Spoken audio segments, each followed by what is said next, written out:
ልጆች በአካልም በስልክም አውጥተውኛል። በጣም ብዙ ነገራቸው ብዙ ነገር እንዳተረፉ ብዙ ነገራቸው እንደቀየሩበት ነግረውኛል። ያ ትልቅ ነገር ነው። ክብሩ ግን ለእግዚአብሔር ነው። አሜን ነው። ያው ምክንያቱም በዚህ ምድር ስንኖር ፍጹም ወደ መሆን ወደ ፍጹምነት ከተነጋገርንባቸው ነገሮች ምንድነው? 5ቱ መንፈሳዊ የእድገት ደረጃዎች ብለን ተነጋግረን በጣም አደገኛ የሚባሉ የእድገት ቦታዎች አሉ። ለምሳሌ ጨቅላነት፣ ህፃንነት በጣም ይሄ ማለት በደንብ ስሙ። በተለይ አመራር ላይ ያላችሁ ሰዎች፣ ቤተክርስቲያን ላይ ያላችሁ ሰዎች አትናገሩ አይደለም። እሺ፣ በደንብ ተቆጡ፣ በደንብ ገስጹ። እዛ ትምህርት ስንማር እንትናደው ምናምን ጳውሎስ በሁለት መንገድ ያስቀምጠዋል። ይሄኛውን አንደኛው ቁጣ በጽድቅ አንደኛው ቁጣ በስጋ ስራ ያስቀምጠዋል። እና አንዳንድ እንደዛ ብላችሁ እንትን አትበሉ። እድገት አላደኩም ማለት ነው ብላችሁ እንትን አትበሉ። መናገር የሚገባችሁን እውነት በብዙ ፍቅር በብዙ ከበሬታ መናገር መቻል አለባችሁ ብዬ አምናለሁ። ማለት ወደዛ ዛሬ አልመለስም። ባለፈው ከተነጋገርንባቸው ነገሮች ውስጥ አንዱና ትልቁ ምንድን ነበረ ያልነው? እኛ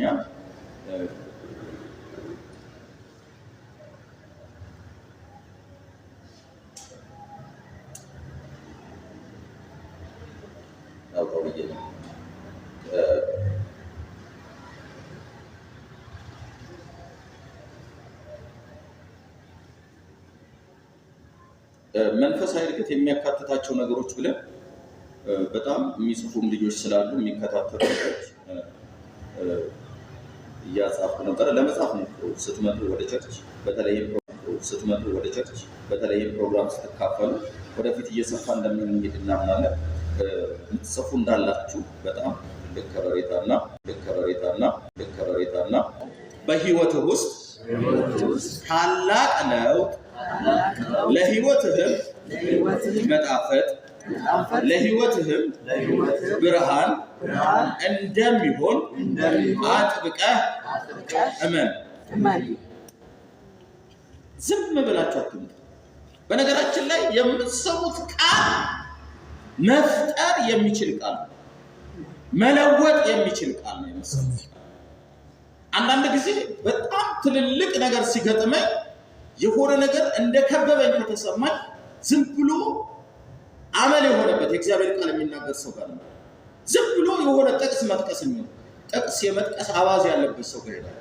ደህና ነህ ምናምን ስለው ደህና ነኝ እግዚአብሔር ይመስገን ምናምን ብሎ የሆነ ነገር ሲናገር የኔን ከበባ እሱ በጠቀሰው ጥቅስ ይመጣልኝ። ሕያው ጌታ ምስክሬ ነው። በቅርብ ብቻዬን የሚያስወራ ነገር ገጥሞኛል በቅርብ እና በጣም አሰብኩ። ቤት ያው እሱን ነገር ይዤ ከገባሁ ሌላ ነገር ነው የሚጨምረው። ከዛ የሆኑ ሰዎች አሰብኩ ወደ ሆነ ሰው ጋር አንድ ጥቅስ ነው የተናገረው። ስመለስ የለም ነገር ይሄ አሜን ነው። ዝም ብላችሁ እንደዚህ በሉ፣ ጌታ ሆይ በሉ፣ ጌታ ሆይ ቃልህ በሉ በኔ ህይወት የሌለውን ያመጣል፣ የማይፈለገውን ከኔ ህይወት ላይ በሙሉ ስልጣን ያንከባልለዋል። እንደዛ ነው የእግዚአብሔር ቃል። ስለዚህ እድገት የሚለውን ትምህርት ስናስተምር የሆነ ሳይንስ አይደለም የምናስተምረው፣ የሆነ ፍልስፍና ብቻ አይደለም፣ የሆነ ቀመር አይደለም። ሊሰራ፣ ሊያሳድግ፣ ሊያለመልም፣ ሊያሳብበን፣ እንድናፈራ፣ ፍሬያችን እንዲበስል ሊያደርግ የሚችል ሕያው የሆነ ቃል እጃችን ላይ ስላለ አሜን ነው። ኢየሱስ ክርስቶስ ጌታ ነው። በዚህ በነበረን ጊዜ ውስጥ ተጠቅማችኋል። በተለይ ሳታቋርጡ የመጣችሁ ሰዎች እኔ ፊልም ተጠቅማችኋል። በጣም ተጠቃሚዎች ናችሁ። በነበረው የትምህርት ጊዜ ጌታ ይመስገን እየተጠቀምሽ ነው። እየመጣሽ ስለሆነ እየተጠቀምሽ ነው። እሺ፣ ስለዚህ በቃ ወደ እግዚአብሔር ቤት መምጣት ትልቅ ነገር አለው ማለት ነው። የጀመርነው ነገር ሁላችሁም ታውቃላችሁ። ዛሬ እና ኤፊ አኬ እንኳን ታጋባ እያለ ነው። ኤፊ ያው በስራ ምክንያት ነው፣ ወደፊት ያስተካክላል። ከዚህ በኋላ ያው ታዘሩት ከቀረ አገልጋይ ስለሆነ ከፊት ለፊት ስታጡት ታዘሩት። እሺ ታዘሩት፣ ለመዝሙር ብቻ እንዳይመጣ። እኛም ከዚህ በኋላ ለመዝሙር ብቻ ፈልጉ። ማለት ለቤተ ክርስቲያን የሚጠቅም ትልቅ አቅም ያለው ልጅ በጣም ቅን የሆነ ትህትና የሞላበት ልጅ ስለሆነ ነገ እንዲያስቀጥል ስለምንፈልግ እንደዛ ነው ማለት። እዚህ ጋር ስንቆም በደንብ ስሙ። ሁላችንም እዚህ የምንቆም ሰዎች ቤተ ክርስቲያን እዚህ ጋር ካልቆማችሁ የትራንስፖርት አልሰጣችሁም ብላን አይደለም። ተተኪ ስለምንፈልግ ነው። ተተኪ ስለሚያስፈልግ ነው። ቤተ ክርስቲያንን የሚጠብቅ ትውልድ ያስፈልጋል። ወንጌልን የሚያስቀጥል ትውልድ ያስፈልጋል። ወንጌል በራሱ የሚሰራ ቢሆንም የሚያስቀጥለው ትውልድ ግን ይፈልጋል። ከዛ አንፃር ነው። ከዛ አንፃር ምን አለን? ይሄን ማድረግ የሚችል የሚያድግ ትውልድ ነው ብለን ተነጋገርንና በመንፈሳዊ ህይወት ሁለንተናዊ እድገት የሚለውን አንስተን በመንፈሳዊ ህይወት ይሄንና ይሄን እድገት አይደለም፣ ሁለንተናዊ እድገት ምን ሁለንተናዊ እድገት የሆነ ሰው የተወላገደ አይደለም ማለት ነው። ጌታ እንደዚህ ይላል ብሎ ሰብኮን፣ ጌታ እንደዚህ ይላል ብሎ ትንቢት ነግሮ ሌላ ነገር አያጠፋም ማለት ነው። ምክንያቱም ሁለንተናዊ ስለሆነ እድገቱ ሰው እንኳን ሆኖ በጣም ጥቃቅን ስህተቶች ቢኖሩበትም የጎላ ወንጌልን ሊያስነቀፍ የሚችል ነገር የለም ብለን ይህን ትምህርት ስንጀምር አንድ ጥቅስ ወሰድን። ጳውሎስ በጣም ለሚወደው ደግሞ ላሳደገው በሀበሽኛ ቋንቋ እንደ አይን አባቱም የሚቆጠር ነው አይደል? ለጢሞቴዎስ የአይን አባቱ ነው የሚባለው። እንደ አይን አባቱ የሚቆጠር ምን አለው?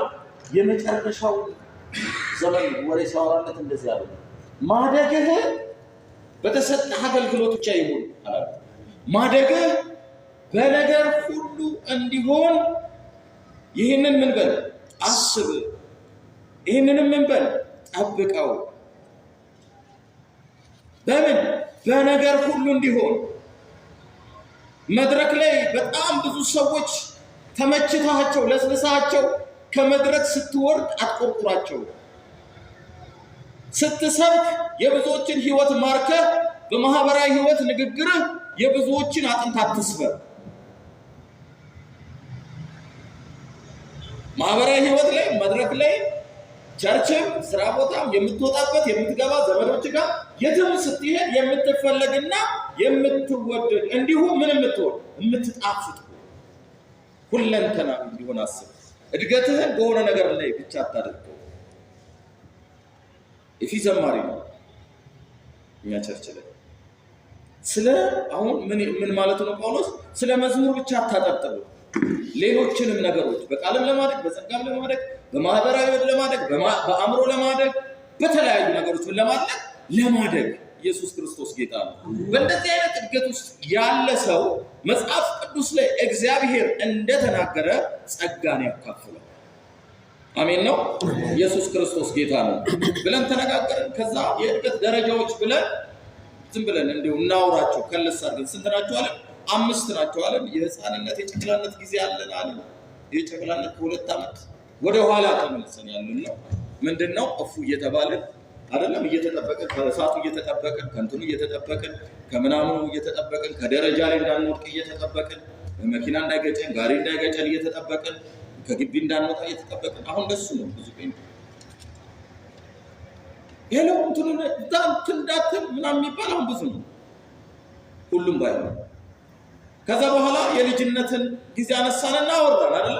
የልጅነት ጊዜ ደግሞ ከ2 ዓመት በላይ ያለው ቢያንስ እስከ 12 ዓመት ያለው የተፈጥሮ እድገት ይወክላል ብለን ተነጋገርን። ከስንት ዓመት? ከ2 ዓመት እስከ 12 ዓመት። በዚህ ውስጥ ራስን የመፈለግ ጊዜ ነው። ግን በጣም ጥበቃ የሚፈልግ በጣም ክትትል የሚፈልግ ነገር ግን በተወሰነ መልክ ራሱን የሚጎዱትን ነገሮች የሚለዩበትን የሚያቃጥለውን የሚለይበት ነገር ግን ሊሳሳት የሚችልበት እድል በጣም ሰፊ የሆነ ነው ብለን ተነጋገርን። ከዛ በኋላ ወዴት ሄድን? ወጣትነት ዘመን ላይ ደረስን። የወጣትነት ዘመን ላይ ስንነጋገር ምን አለ? ወጣትነት የሽግግር ዘመን ነው። የምን ዘመን ነው አለ? የሽግግር ዘመን ነው ብለን ተነጋገርን። እኔና መሌ አንድ ሰው መስክሮልናል። ሳምንት አንድ ነገር እያወራን አልነበረም? ይሄኛው የወጣትነት ዘመን ደስ ይላል። በጣም ነው ደስ የሚለው። በጣም እሳት የሚሆንበት ጊዜ ነው። ምሳሌ ሰጥተን ነበር እንደውም አይደል? አንተም እንደዛ ነው የምታደርገው። አንዳንድ ጊዜ በጣም የወጣትነት ዘመን እሳት፣ ይሄ ወጣትነት በተፈጥሮ አይደለም በመንፈሳዊ ሰው ወደ ወጣትነት ሲሸጋገር ሁሉም ነገር መንፈሳዊ ነው የሚያደርገው። ሁሉም ነገር መንፈሳዊ ያደርገው። ሁሉም ነገር ምንም ቲቪ ሲያይ ራሱ መንፈሳዊ ነው የሚያደርገው። የሆነ ነገር ሲያይ መንፈሳዊ ምንም መንፈሳዊ የማያደርገው ነገር የለም። የሆነ ነገር ስትለው በጌታ በኢየሱስ ስም እኔ ህይወት ላይ ሆነም እኔ ምናምን ብሎ ምናምን ይላል። እንጀራ ሲቀርብለት ባርኮ ይላል። ከዛ ወጥም ሲጨመርለት ከእንደገና ይባላል። እሳት ውስጥ ነው ያለው አይደል? አሁን አንዳንድ ሰው እንጀራን ባርኮ አይበላም። በኢየሱስ ስም ብሎ ገስጾ ነው ይበላል። እንደሱም እየቀረ ነው አንዳንድ ቦታ ብሎ ይበላል። በቃ ምን እንዳለ ሳሰማው ይበላል። እኔ ወደ ጌታ ከመምጣቴ በፊት የነበሩ ጴንጤዎች ውሃ ስታይ ብለው ሲሰጣቸው ቃላሱን ይዘው በጌታ በኢየሱስ ስም ስልጣን እግዚአብሔር ባመሰግናለሁ የጸሎት ህብረት ነው የሚያደርጉት። እግዚአብሔር ወደዛ ይመልሳል ማለት አልሰለጠንም፣ ከሰርን። ቀድም ያልኳችሁ እንጀራ ቀርቦለት አመስግኖ የበላው ሰውዬ ወጥ ሲጨመርለት ከእንደገና የሚያመሰግነው ሰውዬ እሱ ይሻላል። እሱ የሆነ ነገር ውስጥ ነው። ዝም ብሎ ደንዝዞ ከሚኖረው ሰውዬ ይሄኛው ሰውዬ የተሻለ ነው። ለዚህ ነው ጌታ ኢየሱስ ክርስቶስ ምን አለ? ግልገሎችን መግብ አለና ጠቦቱ ጋር ሲደርስ ጠብቅ አይደለ? በጎቹ ጋር ሲደርስ አሰማራ ብሎ ሲናገር ያ የወጣትነት ጊዜ ልክ እንደ ጠቦት ነው የሚዘለልበት። በቃ ምንም አንዳንድ ጊዜ ያው እኔ ብዙ ጊዜ ከወጣቶች ጋር አሳልፋለሁ ከሌሎችም ከብዙ ወጣቶች ጋር አሳልፋለሁ በጣም ለረጅም ጊዜና ተኝቼ በኢየሱስ ስም ብለው ጸልዩልኛል ካልክዬ ማለት ነው። የሆነ ነገር ሲሉ እምቢ ብዬ የሆነ ነገር ሲሉ አይቻልም ብዬ ማለት አዳር ገብተን ለፕሮግራም ኖሮ ነገ አገልግሎት አለን የሆነ ነገር አለን አዳር ገብተን በቃ እስከ 6 እንጸልይና ከዛ በኋላ እንሰራለን ብለን ገብተን 9 ሰዓት ላይ ጸሎት አይቆምም። ጸሎት በቃ ጸሎት በሉ አቁም ምናምን ሲባል ጌታ ሆይ በጌታ በኢየሱስ ስም ከጸሎት የፊት ምናምን ያለ ሰውዬ ብሎ ይጸልያል። መጥፎ አይደለም። እኔ መጥፎ ነው በጣም ይሄን ስናገር እንባም ነው የሚሰማው። የት ማን ወሰደብኝ? ግማሹ ተረቦ ግማሹ በጣም ማስታውሰው ሰው ጸሎት ገብተን በቃ አንዳንድ ይረበውና እነ ኤፍሬ በማስረዘም ይታወቃሉና አንድ ጊዜ አስታውሳለሁ ጌታ ሆይ ምናምን ብሎ ጸሎቱ ካለቀ በኋላ ሌላ ሰው መጣና ጸሎት ቀጠለ ማለት ነው። ሌላኛው ቆይ እኔ ላመስግን ብሎ ተነስቶ ጌታ ሆይ እንጀራውን ስለባረክልን እንጀራው የለም ጸሎት ለማስቆም ነው። ምንድነው ወሰደብን? አዳር ጸልየን ማለዳ ስንለያይ ከእንደገና በጸሎት ወይ ስራ ይረፍድብናል፣ ወይ ትምህርት ቤት ይረፍድብናል፣ ወይ ቀጠሯችን ይረፍዳል። እኔ አስታውሳለሁ በሳተራ ውስጥ ወደ ጌታ ስመጣ እሁድ ጠዋት ነው ጌታን የሰማሁት። ጌታ የተናገረኝ ኪቦርድ አከራይቻቸው እሁድ ጠዋት ነው። ጌታን የተቀበልኩት ሰኞ ጠዋት ነው። ሰኞ ጠዋት ስመጣ ሰኞ ጠዋት ማለዳ ላይ የሚጸልዩ ብዙ የመንግስት ሰራተኞች፣ ብዙ ኮንትራክተሮች ማለዳ ላይ ገብተው ይጸልዩ ነበር ቸርች ውስጥ። አገልጋይ ሊሆን ይችላል። አዎ እግዚአብሔር እንዲሁ ነው ያዳነን። ግን ደግሞ በእግዚአብሔር ፊት በቆየነው ልክ የምንቀበለው መንፈስና ጸጋ አለ።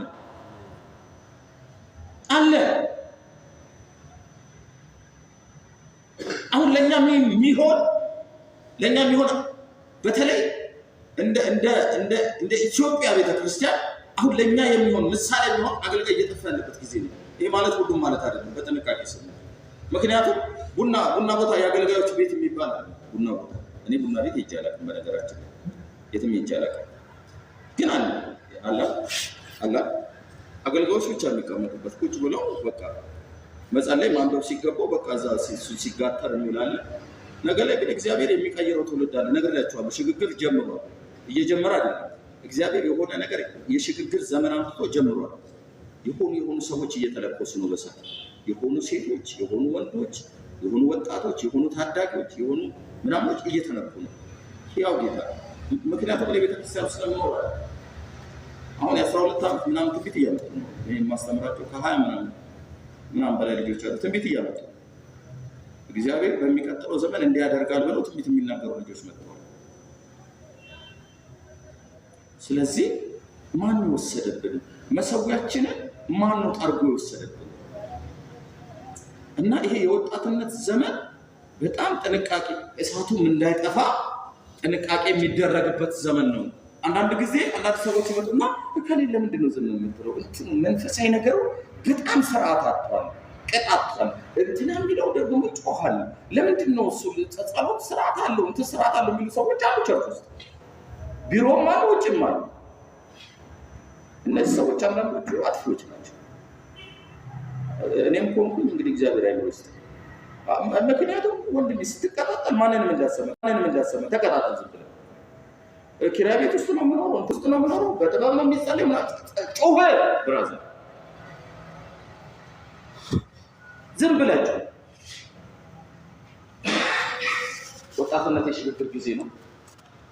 ይሄ መንፈሳዊ ወጣትነት በጣም ደስ ይላል። ዝም ብሎ ነው ልሳን ነው የሚያወራው። አንዳንድ ጊዜ በልሳን ነው ሰላም ሊል ይችላል። ትክክል ባይሆንም ግን ልታበረታታው ይገባል። በቃ አይ እንዲህ ብለህ መስመር አታሳይ።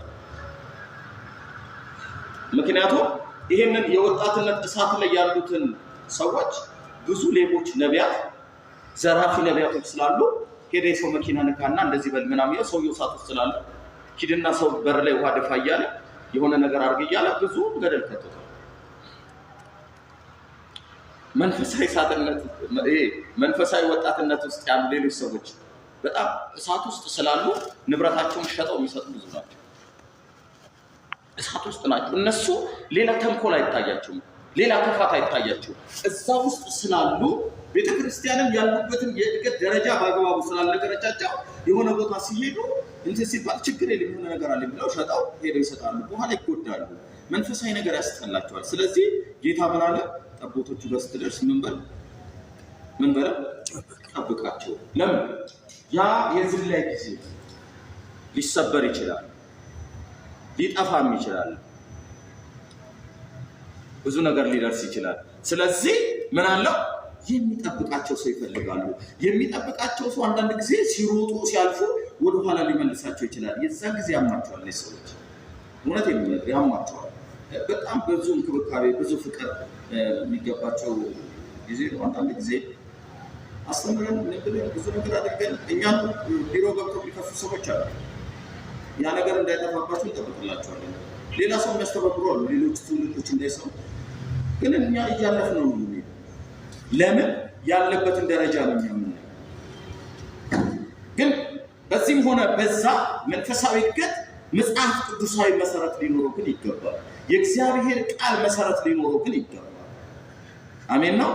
እግዚአብሔር እርግጠኛ ሆኜ ልንገራችሁ፣ መጽሐፍ ቅዱሳዊ መሰረትና በመንፈሳዊ እድገት ሁለንተናዊ እድገት ያላደገ ትውልድ ቤተክርስቲያን የፈለገውን ነገር ብትሰጠው እግዚአብሔር ሰው አይሰጠውም።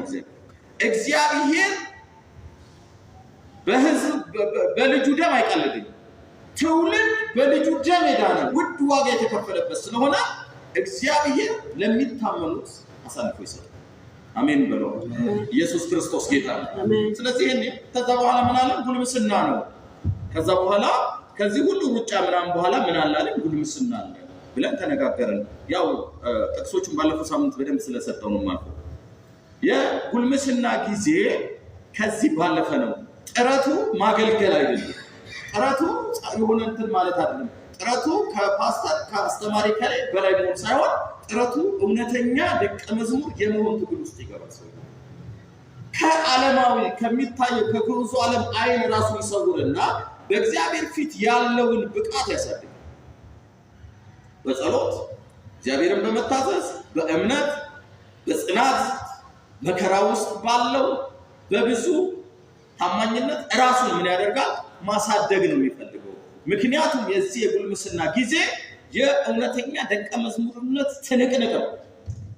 እውነተኛ ደቀ መዝሙር ሆኖ የእግዚአብሔርን የጌታውን የአባቱን ድምፅ በቀጥታ ለመስማት ነው ትግል የሚያደርገው። አሁን ይወጣል። ይሄ በጭላንጭል ከኖረው ህይወት ይልቅ ትክክለኛውን ጥርት ያለውን ድምፅ ጥርት ያለውን ራዕይ ለማየት ነው የሚታገለው። ለዚህ ነው ጳውሎስ ስለዚህ የልጅነት ጊዜ ሲያወራ በልጅነቱ ጊዜ እንደ ልጅ ነበርኩኝ ብሎ ያወራ ነበር። ያን ጊዜ እንደ ልጅ አስቤያለሁ፣ እንደ ልጅም ምን ብያለሁ ተናግሬያለሁ ይልና እኔ ብቻ አይደለሁም እንደዛ በመሆኔ ሌሎችም እንደ ልጅ ቆጥረውኛል። ስለዚህ ልክ ይሄኛው ሽግግር በደንብ እንትን የሚፈልግ ነው ማለት ነው። የመጨረሻው ያው መቼስ ሰው ፍጹም አይደለም አይደል? መሆን ይችላል አይችልም? ብዙ ሰው አይችልም እያለኝ በነገራችን ላይ የእግዚአብሔር ልጅ ለመሆን ፍጹም መሆን ግድ ነው። በቃ እኔ አይደለም መጽሐፍ ይላል የሰማይ አባታችሁ ፍጹም እንደሆነ እናንተ ፍጹማኖች ለመሆን ታገሉ አይልም? ሁኑ፣ ፍጹማን ሁኑ። ምን ሁኑ? ፍጹማን ሁኑ። በቃ አእምሯችሁ ለሚያቀርብላቸው ፍሬ አልባ ሀሳብ አትገዙ። ሁሉ ጊዜ ዛሬ ወደምመጣው ወደ አንድ ሀሳብ ስመጣ ይሄን ጥቅሱን ነግራቸዋለሁ። ማቴዎስ ላይ ያለው ግን አሁን ሌላ ነግራቸዋለሁ። እሱም ባለፈው ተናግሬያለሁ። ምን ሆኖ ፍጹማን ጌታ ሆይ በሉ እስቲ። ጌታ ሆይ ግድ የለም በመንፈሱ ነውና ውጡና ዝም ብላችሁ ራሳችሁን ረጋ አድርጉና ጌታ ሆይ በሉ እስቲ። ጌታ ሆይ አንድ ነገር አጥብቄ እፈልጋለሁ። ይሄንንም በጸጋ እንድታደርግልኝ እለምናለሁ። እባክህ አባቴ በፊትህ ፍጹም የምሆንበትን ጉልበትና ጸጋ እውቀትና መረዳት እንድትሰጠኝ እለምናለሁ። እባክህ በፊትህ ፍጹም አድርገኝ። አንስተናል። ለፍጹምነት በተለይ 5ቱን ነገሮች አንስተናል። ሰው ወደ ፍጹምነት ሲሄድ ብዙ ዝባዝንኬ የለውም።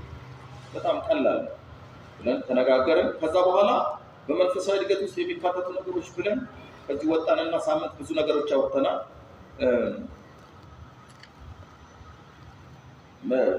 የሚካተቱ ነገሮች ወይም እውነታዎች ብለን አንድ ክርስቲያን አደገ ወይንም ደግሞ በመንፈሳዊ በሰለ የሚባለው ሁለንተናዊ ለውጥና እድገት ሲያሳይ ነው ብለን ተነጋገርን። በዚህ ውስጥ ሁለንተናዊ ለውጥ ወይም እድገት ለማምጣት ደግሞ ወሳኝ የሆኑ 2 ነገሮችን አነሳን አይደለም? በተለይ መንፈሳዊ እውቀትና መንፈሳዊ እድገት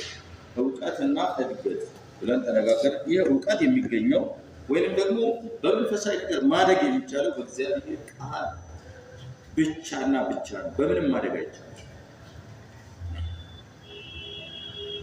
እግዚአብሔር የራሱ የሆነ መልክ ነው።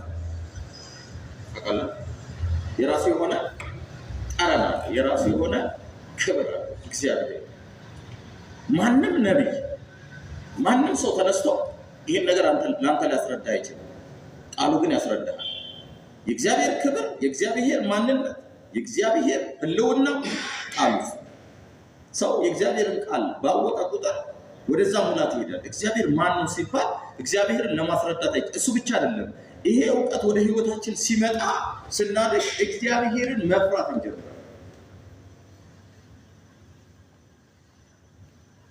የአንድ ዓመት ልጅ አሁን ከልክለው አሁን ያጠፋል።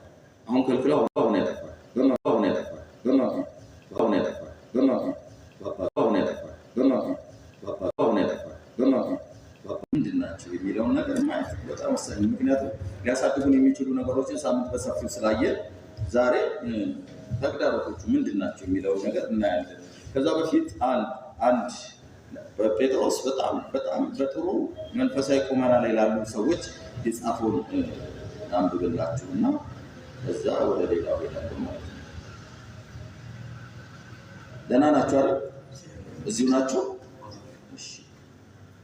አንዳንድ ጊዜ እኮ እንሄዳለን። ተባረኩ እናንተ፣ እግዚአብሔር ባርካችሁ። አሜን ነው። ግዴታ መሆን አለብኝ ለማለት። እሺ በደንብ ስሙኝ። በሁለተኛ ጴጥሮስ ምዕራፍ 1 ቁጥር 5 እስከ 8 ያለውን ሐሳብ በጣም ጠንከር ያለ መልእክት ጴጥሮስ በጣም በጥሩ የእድገት ቁመና ላይ ላሉ ሰዎች ነው የነገራቸው። ምን ይላል? በዚህ ምክንያት በሙሉ ትጋት በእምነታችሁ ላይ በጎነትን ለመጨመር ጣሩ። ምን ጣሩ? በጎነትን ለመጨመር። በበጎነት ላይ እውቀት፣ በእውቀት ላይ ራስን መግዛት፣ ራስን በመግዛት ላይ መጽናት፣ በመጽናትም ላይ እውነተኛ መንፈሳዊነት። እውነተኛ መንፈሳዊነት አሁን ብዙ ሰዎች ስለዚህ ይሄ እዚህ በፊት ተናግረን እንደሆነ አላውቅም። ጳውሎስ ምን ይላቸዋል? ብሉ ተናግሮ ለቆሮንቶስ ሰዎች 12ኛ ምዕራፍ ላይ ደረሱ። በአበሽኛ ቋንቋ ወይንም በእናንተ ቋንቋ ውሃ ቢወቁት እንቦጭ ነው። ስንተኛው ምዕራፍ ላይ? 12ኛ ምዕራፍ ላይ ደረሱ። ከዛ በጣም ውስጡ በጣም ተቆጥቶ እንደዚህ ይላቸዋል፣ ወንድሞች ሆይ አሁን አንድ ነገር አስባለሁ። አንድ ነገር ነው አሁን የምፈልገው፣ መንፈሳዊ ነገር እንዲገባችሁ እፈልጋለሁ። ምን እንዲገባችሁ? መንፈሳዊ ነገር እንዲገባችሁ። ሰዎቹ ያመልካሉ፣ ሰዎቹ የእግዚአብሔር ቃል ይሰማሉ፣ ያነበባሉ፣ ያስነብባሉ፣ ይዘምራሉ፣ ያዘምራሉ። ህይወታቸው ግን የተጠላለፈ። እግዚአብሔር በእነሱ ህይወት ውስጥ ሊያደርግ ያሰበው በረከት ሲያይ አልሆነም፣ አልደረሱም እዛ ጋር። ከዛ ምን ይላል? አሁን አንድ ነገር ነው የማስበው። ምን? መንፈሳዊ ነገር ራሱ እንዲገባችሁ ፈልጋለሁ። ምን እንዲገባችሁ በሉት እስኪ። አልሰማሁኝም። መንፈሳዊ ነገር ምን? እስኪ እንደዚህ በሉ። ጌታ ሆይ በሉ እስኪ። እባክህ መንፈሳዊ ሚስጥርን እንዲገባኝ ውስጣዊ አይኔን ክፈትልኝ። አሜን ብሎ ሄዶ ሲያቸው ሰዎቹ መንፈሳዊ ነገር ይከውናሉ እንጂ መንፈሳዊ ነገር አልገባቸው። ግን መንፈሳዊ ነገር ያደርጋሉ። ከዚህ የተነሳ ህይወታቸው ምን አላለም? አልተለወጠም፣ አልተቀየረም። እግዚአብሔር በእነሱ ህይወት ያዘጋጀው መንፈሳዊ ስጋዊ በረከት አልደረሳቸውም። ሰዎች ያው ናቸው። ለምንድን ነው ሲባል አልገባቸውም። ጴጥሮስ ደግሞ ለእነዚህ ሰዎች ምንድን ነው የሚላቸው? እውነተኛ መንፈሳዊነት። እስቲ በሉት እስቲ ሄሎ በደንብ በሉት። አሁን በቃ ይሁን ዓለም ውስጥ ግቡ። ከዚህ ወጣ በሉና መንፈሳዊ ዓለም ውስጥ ግቡ። ሌላ ሐሳብ ውስጥ አትግቡ። ድገሙና እውነተኛ መንፈሳዊነት በሉ እስቲ። እውነተኛ መንፈሳዊነት። አያችሁ፣ እውነተኛ መንፈሳዊነት የማያጠፋ ሰው ማለት አይደለም። ጉድለት የሌለበት ሰው ማለት አይደለም። ነገር ግን በእያንዳንዱ ጥፋት ራሱን የሚለውጥና በዛ ህይወት ውስጥ እግዚአብሔርን ምን የሚፈራ እውነተኛ መንፈሳዊ ያልሆነ ሰው ቂመኛ ነው። ይቅርታ ምንም አንዳንድ ጊዜ በጣም እኮ የሚያበሳጩት ሰዎች በህይወታችን አሉ። ታውቃለህ? ቸርች ውስጥ በጣም ካሉ አሁን አንዳንድ ሰው እኮ በቃ የሉም እለት ተለት የሚያናድዱ ሰዎች አሉ። ታውቃለህ? እውነተኛ መንፈሳዊ ካለው የሆነ ቀን ኮብልስቶን ይዘን የምንጠብቃቸው አበዛው። እውነተኛ መንፈሳዊ እኮ እግዚአብሔር ይቅር ይበልህ ብለው ትሄዳለህ። ምህረት ያድርግልህ ብለው ትሄዳለህ አይደል? ሰው የሚስጥር ካልገባው በእውነተኛ መንፈሳዊነት ውስጥ ሲኖር እግዚአብሔር ከዘላለም በረከት ውስጥ ለሱ ሊያደርሰው ያሰበው በረከት እንዳለ ከገባው ምን ይላል? እግዚአብሔር ይባርክ። ስንቶቻችንን የምንለው በጣም የሚያበሳጩን ሰዎች፣ በጣም የሚያስቆጡን ሰዎች፣ በጣም የሚያሳዝኑን ሰዎች ስንቶቻችን ይቅር እንላቸዋለን? ምህረት እንለምንላቸዋለን? ስንቶቻችን? ምን ልላችሁ ነው? አንዱ የእድገት ልክ ነው ማለት ነው። ኢየሱስ ክርስቶስ ጌታ ነው። አሜን። ከኛ መካከል እስጢፋኖስን ብንሆን ምንድን ነበር የምናደርገው? እውነተኛ መንፈሳዊነት እሱ ስለሆነ ማለት ነው። እውነተኛ መንፈሳዊነት ኢየሱስ ክርስቶስ ምሳሌ በሆነ ህይወት ውስጥ ማለት ነው። ምንድን ነበር የምንለው? ዝም ትላለህ አሌክስ፣ እንደው እንዲህ ሲጫወትብኝ ዝም ትላለህ። እሱ ግን ምን አለ? አባት ሆይ የሚሰሩትን አያውቁትምና ምን በላቸው። ኢየሱስ አይደለም እሱ ሙላት ያለው። ይሄኛው ደግሞ በእውነተኛ መንፈሳዊ ህይወት የተወረሰ ሰው ስለሆነ የሚያደርገው ነገር ሁሉ ማድረግም የሚፈልገው ነገር ቃሉ ያለው ብቻ። ከቃሉ ውጪ መብቱን ለማስከበር አይደለም። እኔ አንዳንድ ጊዜ እነመሌን እላለሁ፣ በቃ እኔ እናንተ ዝም ስላላችሁ በቃ እኔ መብቴን ያስከብራለሁ። ታው እላለሁ አንዳንድ ጊዜ በቃ መብቴን ያስከብራለሁ እና የምልበት ጊዜ አለ። ኢየሱስ ክርስቶስ ጌታ ነው። ደህና ናችሁ? እሺ ይልና በመጽናትም ላይ እውነተኛ መንፈሳዊነትን በእውነተኛ መንፈሳዊነት ላይ ወንድማዊ መተሳሰብ ላይ ፍቅርን ጨምሩ። እነዚህ ባህሪያት ተትረፍርፈው ቢኖራችሁ ጌታችን ኢየሱስ ክርስቶስን በማወቅ ሲደመድሙ ብዙ ነገር አላቸውና ምን ይላቸዋል መጨረሻ ላይ? እነዚህ ባህሪያት እስቲ በሏቸው እስቲ እነዚህ ባህሪያት ተትረፍርፈው በስተው ቢኖሯቸው ምን ይላል? ጌታችን ኢየሱስ ክርስቶስን በማወቅ ዳተኛና ፍሬቢሶች ከመሆን ይጠብቋቸዋል። ፍሬቢስ ከመሆን ምን ያደርጓቸዋል? ይጠብቋቸዋል። ማለት ፍሬቢስነት አለ ማለት ነው። ባለማደግ ውስጥ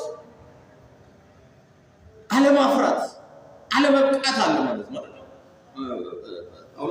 አውርሳለ ቆርጦ ሰዎች ሲስፍላቸው አንዱ በመሰለ ባከዳ ሌላኛው በከበረ ምናምን ይልና በገለባ የሚሰራው ሰው መጣን ተናለው ምናምን ይልና ምን ይላል እንደው ከሽለብ የሆነ ነገር ፍሬ አልባ የሆነ ነገር የሰራው ሰውዬ ነገርየው ተቃጥሏል። እሱ ግን በጭንቅ በመሸማቀቅ በሀፍረት ምን ይላል? የተሰጠውን አደራ ባለመወጣት የተሰጠውን መክሊት በማትረፍ ነገር ግን በክርስቶስ ኢየሱስ በማመኑ ባለው ህይወት ብቻ ምን ይላል ማለት ነው? ሾልኮ ይሄዳል። ግን ምን ይላል? የተሰጠውን አደራ የተሰጠውን አገልግሎት በአግባቡ እንደሚገባ በክብር ባለመስራቱ ምን ይላል? በጭንቅ ይለዋል። በምን በጭንቅ አለማለት በጌታም ፊት ሊያሳፍር የሚችል ነገር ፍሬ ልናፈራ እንችላለን። ስለዚህ ምን ይላል? ጌታ ኢየሱስ ክርስቶስን በምን በማወቅ ዳተኞችና ፍሬቢሶች ከመሆን ይጠብቃቸዋል ይላል። ሰው ይሄን ነገር ለማድረግ አንድ ነገር ማሰብ መቻል አለበት። ወደ ዛሬው ሐሳብ እየመጣሁኝ ነው እመጣለሁ። ዛሬ ማነሳው ገላትያ 5 ነው። ገላትያ 5:18 ነው። ከዛ በፊት ግን ሌላ ነገር አነሳለሁ። ምንድነው ማስነሳው? እዚህ ሕዝቅኤል 36:27 ላይ ያለው ቃል አንድ ሰው ቶሎ ያነብልኛል። ቶሎ እሺ፣ እሱ እያወጣን ሌላ ስፈልጋለሁና ነው 36 27 ነው ያልኩት። እሺ ምን ይላል? እሺ ምን ይላል?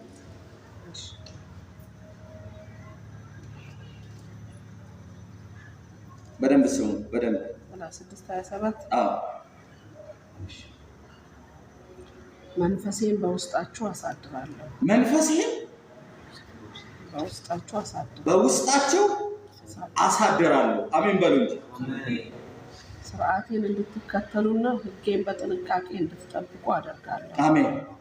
በቃ ምን አለ? የተደረገ እኮ አይደለም፣ እንደዛ ሆኖ እኮ አይደለም፣ እንደሱ እኮ ሆኖ አይደለም። እግዚአብሔር ግን በክርስቶስ ኢየሱስ እኛን ሲያስብ ምን አለ? መንፈሴን በውስጣቸው ምን ይላል? እስቲ መንፈሱ በእኔ ውስጥ አለ በሉ እስቲ። መንፈሱ በእኔ ውስጥ አለ። በደንብ ንቁና መስክሩለት እስቲ። መንፈሱ በውስጥ አለ። እሱ በውስጣችሁ ስላለ ምን የት ስላለ? ሃሌሉያ! ኢየሱስ ክርስቶስ ጌታ ነው። አየህ፣ ከዛሬ ስንት ምናምን ዘመን በፊት እግዚአብሔር በእኔ ውስጥ ስለሚያስቀምጠው ፍሬ ስለሚያፈራው ስለሚመራኝ መንፈስ ምን ብሏል? እንደዛ እኮ አልነበረም። ይህን የተናገሩ ሰዎች እኮ የእግዚአብሔር መንፈስ በእኔ ውስጥ ነበረ ብሎ አይደለም የጻፈው። ምን ብሎ?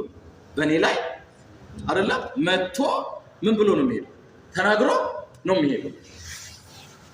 እኔና አንቺን ግን ሲያስብ አለ በውስጥ አሁን የሆነ መጥቶ ጠቅ አድርጎ የሚሄድ አይደለም።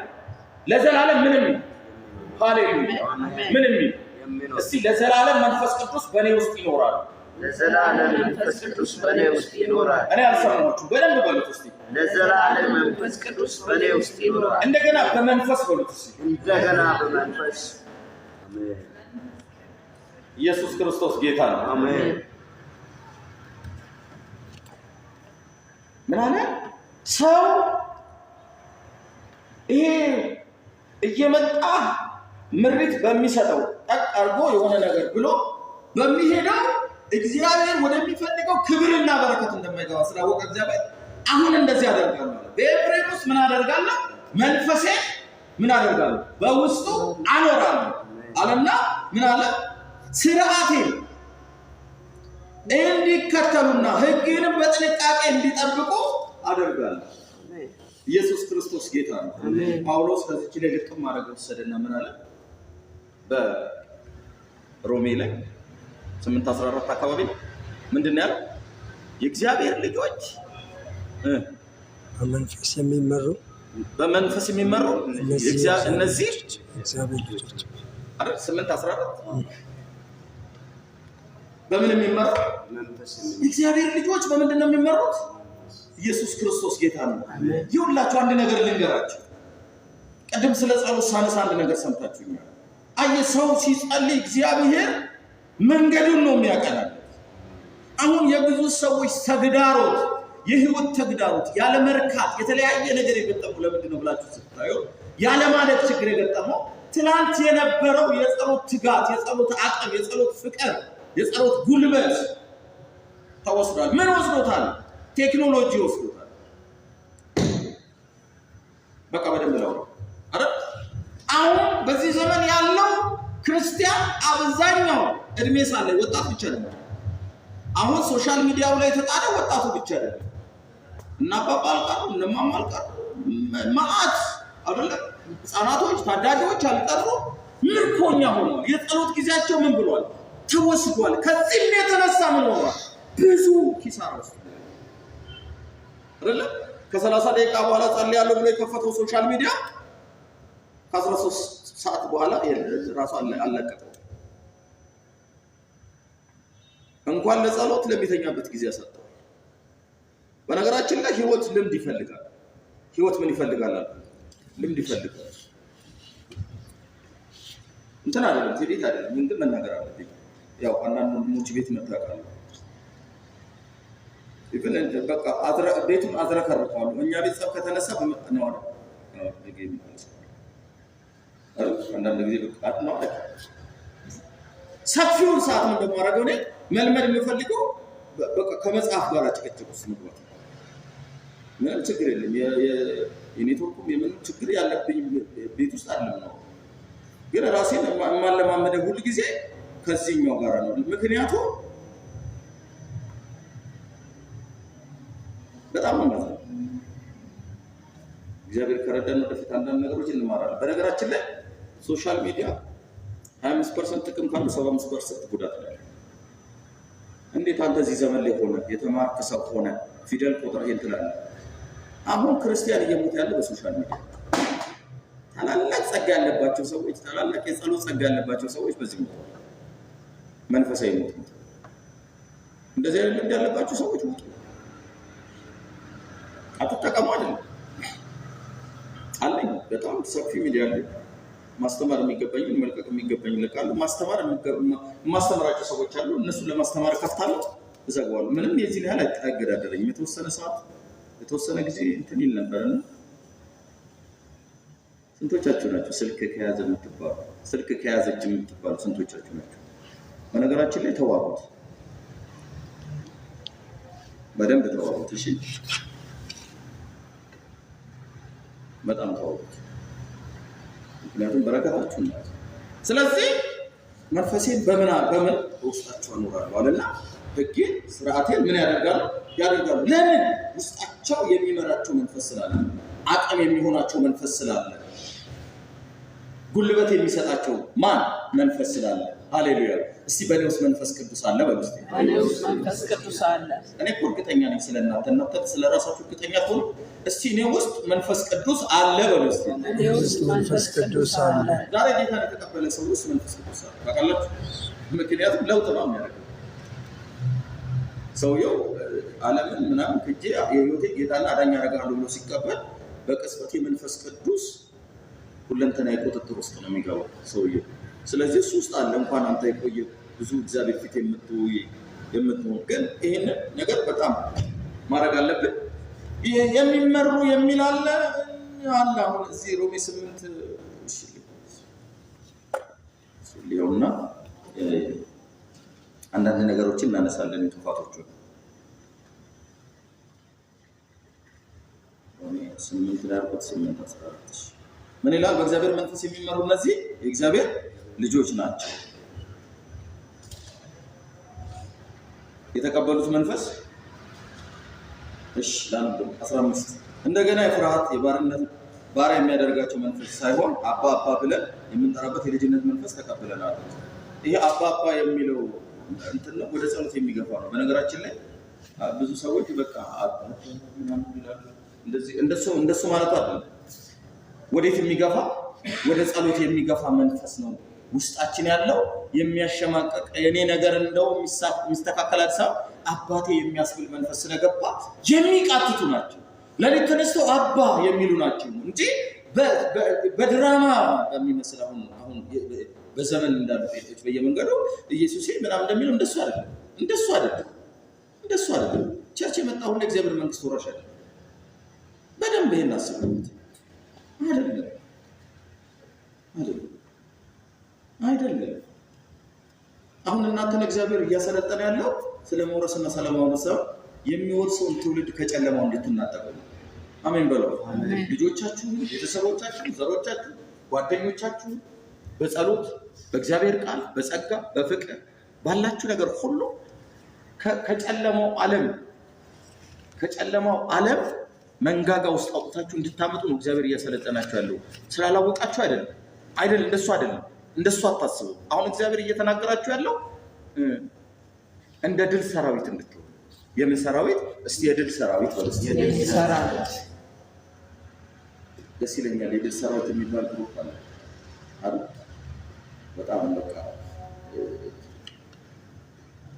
በጣም የተከታተሉ በጣም እንትን ያለው አሉ።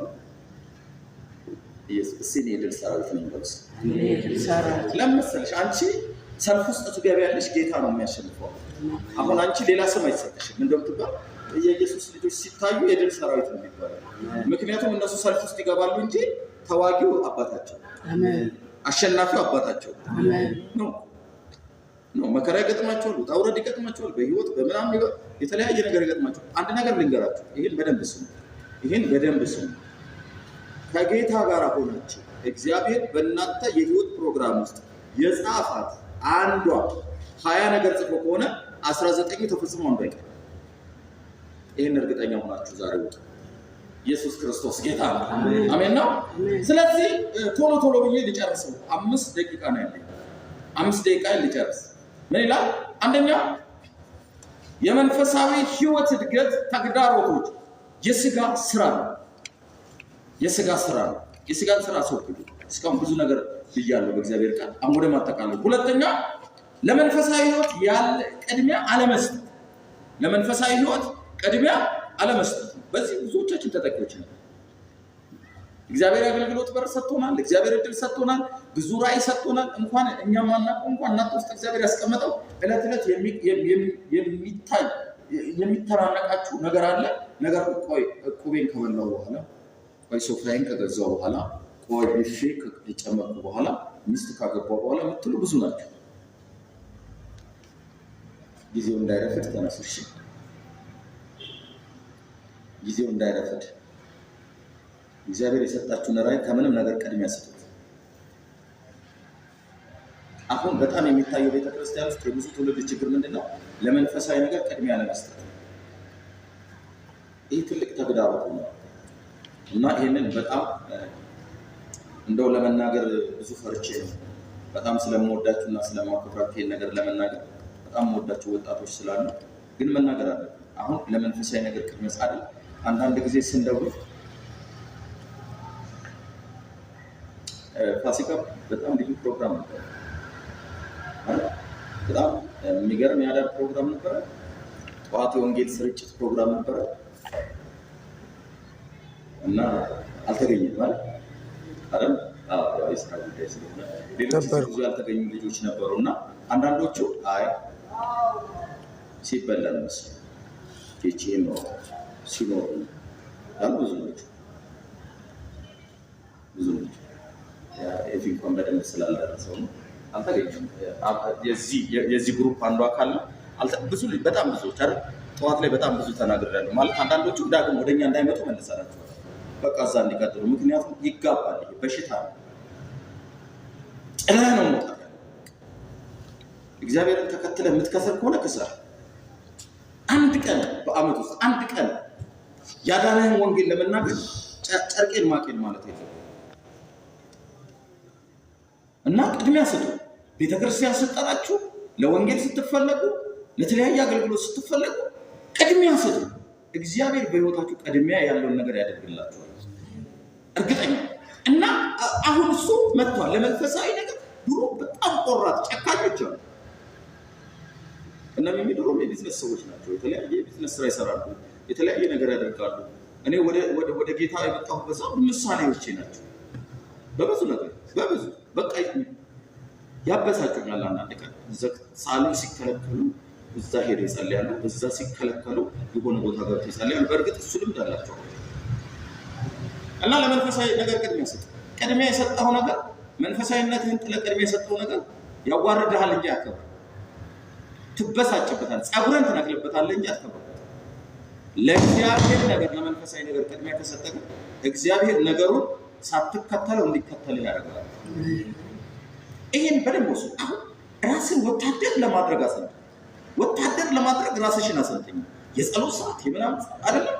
በቃ ስንቶቻችንን በጸሎት ሰዓታችን ላይ ቲቪ ላይ የሆነ ድራማ ካለ በኋላ ጸልያለን ብለን ጸሎት የምናሳልፍ፣ በጣም የምንጠብቀው ስልክ ካለ አይ አሁን የጸሎት ምናምን እኔ ምን በጣም ማከብረው ፓስተር አለ እዚህ በጣም ማከብረው ጠዋት በተደጋጋሚ የሆነ አገልግሎት ላይ የሆነ ነገር የወረደ ነው የሚመስለው። ደግሞ ይደውላል ጸሎት ላይ ነኝ ያላስ ሲጨርስ ይከፍታል። ምንም ነገር ቢቀር ምንም ነገር ሰማይና ምድር እኔ ከያዝኩት መንገድ ላይ ምንም የዓለም ሕዝብ ሊያጠፋ ሊነሳ ይችላል። አቋም ነው ግን ያለ እንደዛ ሆኖ እግዚአብሔር በትውልድ ፊት ያከብራችኋል። ምድሪቷ ላይ ሚዛናችሁ ይጨምራል። አሜን ነው። አጋንንት በፊታችሁ አይቆሙም። ያው ጌታ የደሙ ምልክት በእናንተ ላይ ይታያል። የጌታ መሆናችሁ ምን ይላል ይታወቃል። ስለዚህ ለመንፈሳዊ ነገር ቅድሚያ ስጡ። ተግዳሮቱ ምንድነው? አሁን ቅድሚያ የሰጠናቸው ብዙ ነገሮች አሉ። በጸብ ሳይሆን ወደ ቤት ስትገባ ትዳር ያላችሁ እህት ወንድም ያላችሁ ምናምን ያላችሁ ነው ይሄ ጸሎት ሰዓቴ ነው፣ ቲቪ አትፈልጉ፣ ይሄ ጸሎት ሰዓቴ ነው፣ ይሄን እንፈልጋለን፣ ይቅርታ አድርጉልኝ ብላችሁ አሳውቁ። ቅድሚያ ስጡ። ከቤታችሁ ማለዳ ላይ ስትነሱ የምትጸልዩበትን ቦታ አስከብሩ። የጸሎት ሰዓታችሁን አስከብሩ። ይሄን ለማድረጋችን ከሰው ጋር ለመኖር ብለን ለመኖር ቅድሚያ ስለሰጠን ለሌላ ነገር ቅድሚያ ስለሰጠን መንፈሳዊ ነገራችን ላይ ትልቅ ተግዳሮት አምጥቷል። በቃ እናጣጣም እኛ ባለትዳር ስለሆነ አንዳንድ ጊዜ ምን ያደርጋሉ? በቃ የምንዘጋበት ጊዜ ስላለ አገልጋዮች ስንዘጋ እንትን አለ የቮሊም ይጨምራሉ። ቤት ውስጥ ኮንተንት የሚያደርጓቸው ልጆች አሉና ምናምን ሌላ ይጨምራሉ። ግን ይጨምሩ ያው ታውቃለህ ነገርየው ጸልየ ስትል በኋላ ላይ ራሱ መንፈስ ቅዱስ ስለሚያስቆማቸው መቀጠል ነው። ሲጮሁ ጸሎትን አቋርጥ መውጣት የለብንም። ጌታ ምን አለ? ከኔ ይልቅ ልጁን የሚወድ ራሱን የሚወድ ለኔ ሊሆን እኔን የሚያስቀድም ግን ሌላውን ምን አይልም አያጣም፣ ያተርፋል። ቤቱን ያተርፋል፣ ትዳሩን ያተርፋል፣ ልጆቹን ያተርፋል። ኢየሱስ ክርስቶስ ጌታ ነው። ስለዚህ ቅድሚያ መስጠት ጥሩ ነው። ብቻ ተናግሬ እሺ ሌላ ሁለት ነገሮችን ላወራ። አንደኛው መንፈሳዊ ህይወትን ቀለል አድርጎ ማየት።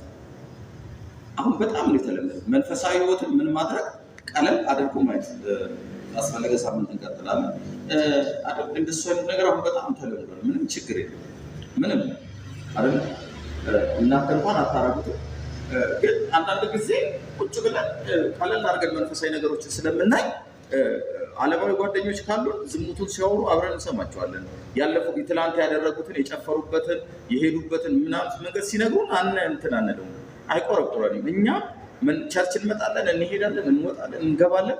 ለዛ ነገር ያ ነገር ግን ውስጥ የሚቃወም ስሜታችንን ግን አናሳድገው። ግን ዛሬ እግዚአብሔር ይሄኛው ስሜት በውስጣችን ያሳድገው። አሜን ነው። ምንድነው ጆሲ ገና ልብሱን ልትነካው ስትል ምንድነው ውልቅ አድርጎ አይቻልም። ስለዚህ አለ ይሄ አባዜ አለ ይሄ መንፈሳዊ ነገርን ቀለል አድርጎ ማየት። ቀለል አድርጎ ማለት ነው ብሎ መጥፎ መብላት፣ ትክክል የሆነውን ነገር በመጥፎ እይታ ማየት በጣም ቸርች ውስጥ የተለመደ ነው።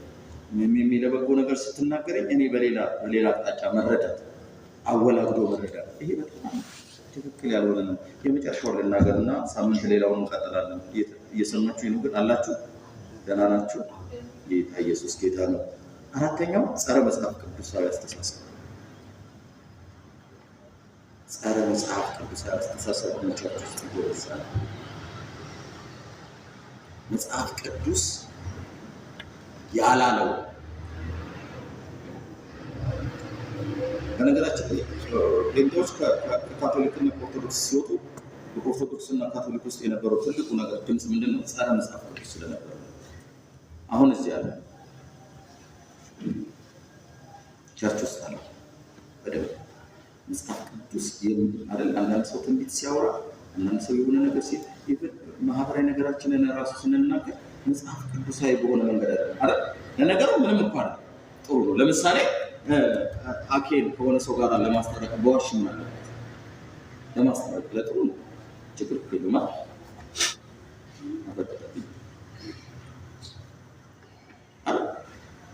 በጣም ነው የሚያሳዝነው። አሁን በቃ እውነቱን ተናገር በራስህ። ከመጽሐፍ ቅዱስ የሚጻረር ነገር አታድርጉ፣ አትናገሩ። መጽሐፍ ህይወታችሁ በመጽሐፍ ቅዱስ መሰረት ላይ የታነጸ ነው። ሰው ሊጠላችሁ ይችላል፣ ሊያገኙሽ ይችላሉ። የነበረሽ ህብረት ብዙ ሰው ሊገፋሽ ይችላል። ባለሽ ነው ግን ፍሬያማ ነው። አትወድቂ፣ አትደርቂ። ምክንያቱም ከእግዚአብሔር ቃል ጋር የቆሙ ሰዎች የሚከተሉ ናቸው።